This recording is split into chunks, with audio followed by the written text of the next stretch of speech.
Muling nagsama-sama ngayong Martes ang Technical Working Group ng Independent Commission for Infrastructure para sa ikalimang Asset Recovery Meeting kaugnay ng manamalyang flood control projects. Isinagawa ang pulong ng closed door at dinaluhan ng iba't ibang ahensya ng gobyerno, kabilang ang Land Transportation Office, Department of Justice, Armed Forces of the Philippines, Anti-Money Laundering Council, Office of the Solicitor General at iba pa.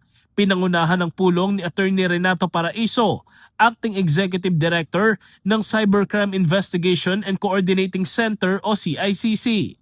Sa pulong, ipinaalala niya sa mga miyembro ng TWG ang malinaw nilang mandato, ang panagutin ang mga responsable sa flood control scandal. Recover as much assets as we can, preserve the assets so that the people and our courts may have something to look upon whenever they render their judgments.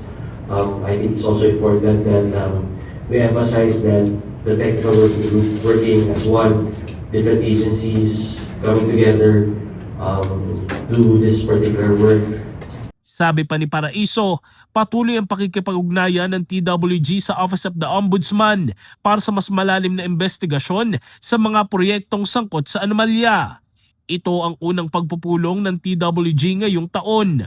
Huli silang nagtipon noong December 16, 2025. Hindi naman nakadalo sa pulong si ICI Chairman Andres Reyes Jr.